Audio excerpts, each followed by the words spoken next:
কিন্তু আপনি ব্যবসা করতে গিয়ে যদি জনগণকে ভোগান্তি স্বীকার করেন, সেটি পুলিশ বা জনগণ মেনে নেবে না। জনগণকে স্বস্তি দেওয়ার জন্য ট্রাফিক ব্যবস্থাপনায় আপনারা সহযোগিতা করেন। আপনারা উল্টা পথে গাড়ি চালাবেন না। ফুটপাত দখল করে যদি আপনি সরকারি ব্যবসা করেন, তাহলে জনগণের চলাচল বন্ধ হচ্ছে। এই থ্রি হুইলারকে যদি দুই পক্ষে দুইটি সারিতে দেখেন, আপনারা এখনই উচ্ছেদ করবেন, ফুটপাত উচ্ছেদ করবেন, সেই আশাবাদ ব্যক্ত করতে চাই। আপনাদের সহযোগিতা চাই। আমি এখনো দেখছি রাস্তার মধ্যে থ্রি হুইলারগুলো পার্ক করে আছে।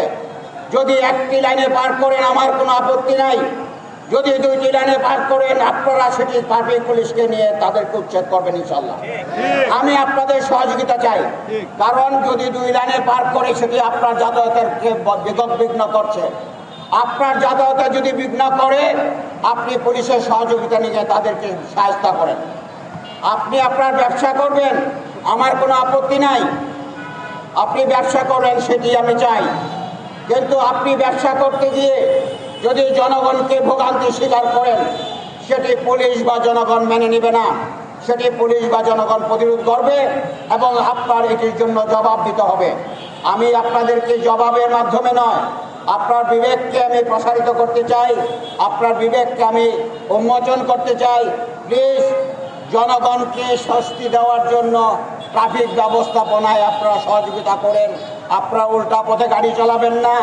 ফুটপাত দখল করে যদি আপনি সরকারি ব্যবসা করেন, তাহলে জনগণের চলাচল বন্ধ হচ্ছে। আমি জনগণকে নিয়ে পুলিশকে অনুরোধ করব, পুলিশ একা করবে না, এটি জনগণকে নিয়ে করবে। আমি এই মুহূর্তে থেকে ফুটপাত উচ্ছেদ করার জন্য আপনাদেরকে অধিকার দিলাম। জনগণকে নিয়ে, জনগণ পুলিশকে নিয়ে ফুটপাত উচ্ছেদ করবে। আমি এই সভা থেকে এই থ্রি হুইলারকে যদি দুই পক্ষে দুইটি সারিতে দেখেন, আপনারা এখনই উচ্ছেদ করবেন, ফুটপাত উচ্ছেদ করবেন, সেই আশাবাদ ব্যক্ত করতে চাই। আপনাদের সহযোগিতা চাই।